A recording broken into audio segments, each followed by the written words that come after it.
Brook Turner. Brook, kia ora, thank you so much for your time today. Thanks for having me, Andrew. I think everybody listening to this probably knows the reality of that there are people that are struggling, that the prices are going up, that it is more difficult to put a meal together financially than it used to be, but some people struggling more than others. Rather than this just being anecdotal, though, you guys have done some research on this. You had some a focus on 100 or so families in particular. Talk to us about that and the findings, Brooke.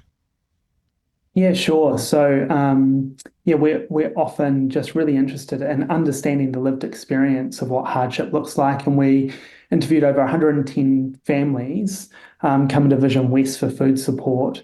And what that showed was 95% of them found themselves in food insecure circumstances regularly. Alarmingly, 65% of those families were running out of food every single week. Wow. And it sort of just boggles the mind to think in this rich place of New Zealand, you sort of get out of the cities and the first thing you see is food or dairy or, Yep. some kind of agriculture or horticulture growing food, quite literally, that we at the same time have 1 in 2 Pacifica children, 1 in 3 Māori children, and 27% of all of our children actually struggling to have enough food each week.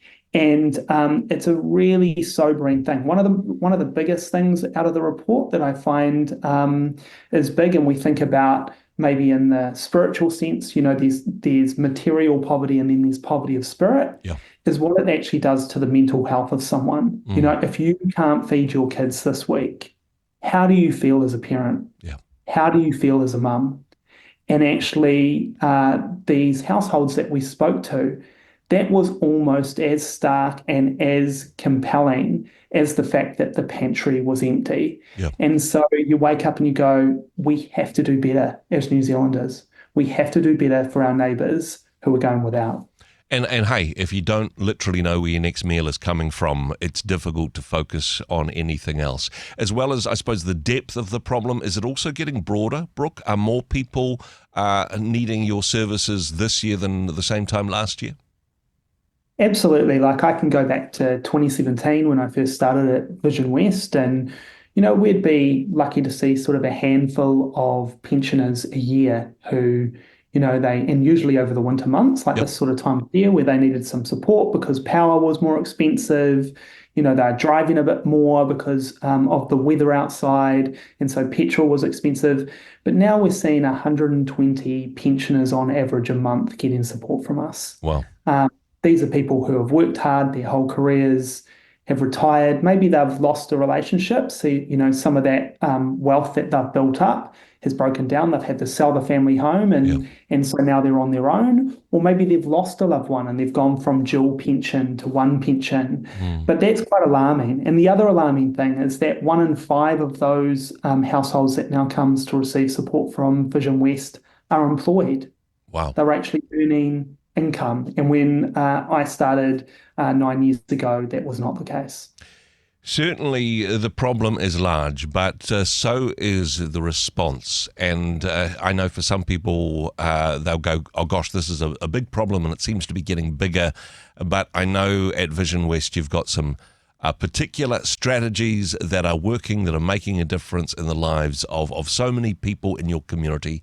What are some of these strategies? What's working for you and your team and the people that you support, Brooke?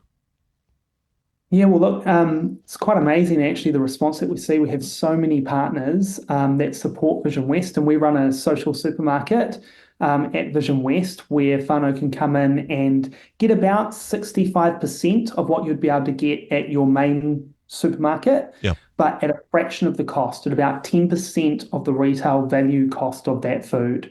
And that means that we're able to put cash back into the wallets of those families to be able to pay their winter power bill, to be able to pay that petrol cost, those new shoes for the kid to go to school, that Yeah. sort of thing. And that makes a real difference. And then equally, I talked about earlier, those growers and the farmers. Yeah. We've built great relationships, some direct, some indirect, with growers and farmers. And so we now have a Friday veggie co-op where you can get a cost-based veggie bag, like you'd go down to your veggie store, Yep. but at a fraction of that cost. So again, sort of 50% of that cost.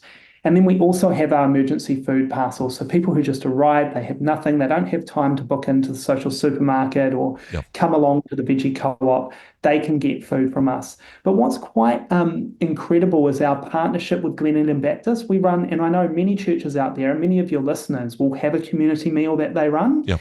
And connecting your food support or your church food bank to that community meal. Yeah. If we think about when we have Kai, it's over celebrations. Mm-hmm. It's talking about the day with our loved ones. It's the place of connection. It's the place of aroha. It's often a place where we pray. I do my word for today, over breakfast. Did it this morning. It's when we do that together as a family.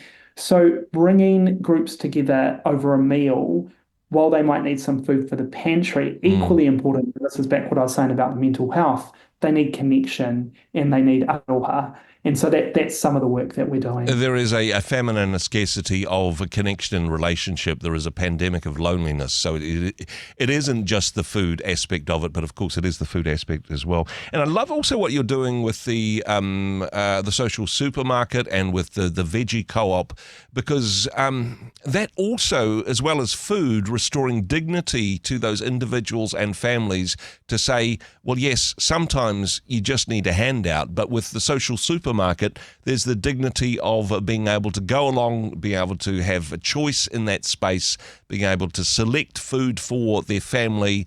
There's the dignity aspect to that, which is also so important. There is. And look, I think something that we need to face up to as New Zealanders is that, everyone's heard about, say, the family violence issues that there are in New Zealand. And as a nation, we sort of stood up and said, that's not good enough. It's not okay.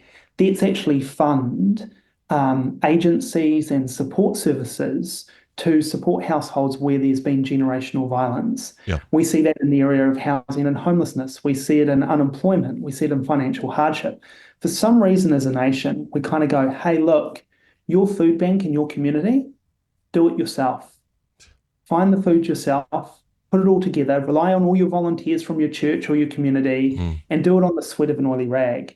Whereas the extent of the impact of offering food support that goes, to your point, far beyond just a cardboard box full of dry goods and right to the heart of how humans connect is so important and so hope building in the way that we can see our communities flourish, whether it's that pensioner, those low wage earners that I was talking about earlier, or someone for whatever reason that they've lost their work and they're right now sitting on benefit and they're desperately looking for hope and connection to change their circumstances. Hope is that kind of secret ingredient, and it's packed in every food parcel. It's packed in every bag at the social supermarket as well.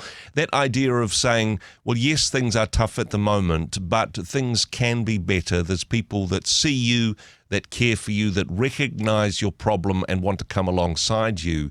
That hope for a better future for them and their families, that is the missing ingredient.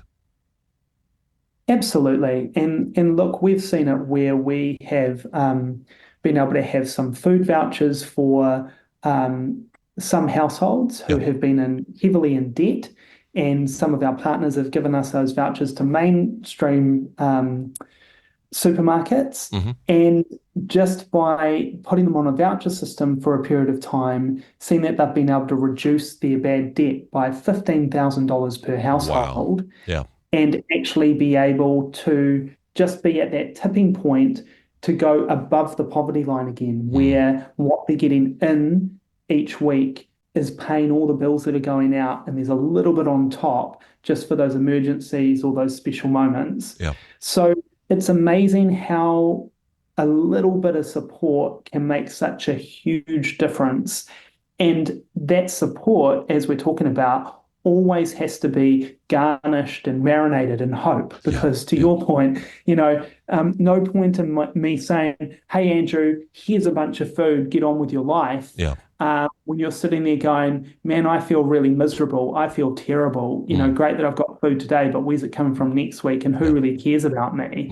It's actually that point of saying, hey, we are here no matter what. And we have this line at VisionWest that we say it's about walking the last kilometer with people. Yeah. And it's about we're the end of the road and they can't get past us, because that's Jesus, right? Yeah. That is our faith, that there is no hole so deep that his love is not greater. And so as his disciples, as those who follow him, that's the aspiration that we have. Is it super hard to keep the shelves full and the hearts warm? Yeah. It is hard, and it's especially hard in winter. But we have a hope that's greater than us, and we should continue to rely on that hope. Thank you for the work that you do, both in the terms of providing food, but also providing hope for people in your community. You talked about partnership relationships that you have. If there are people who are connecting with this and they say, hey, I'd love to be a part of that. I'd love to be able to sponsor some vouchers or to be able to support in some way. Maybe they themselves are a food producer or connected with a food production company. How can they make that connection? How can they join the caravan of hope, as it were, that you guys are doing at VisionWest? Yeah, well, there's a contact us page on visionwest.org.nz, but also these days I'm told LinkedIn is quite a place where you link up with people, and you can just simply Google my name, Brook Turner, it'll come up. Look for the Brook Turner who works at VisionWest and send me a message, and I'd love to chat. Hey, Brook, again, thank you for what you do. Thank you for taking the time to chat with us today. Thanks, Andrew. Hey, thanks very much for joining us in the Rhema studio. Thanks very much for watching the interview.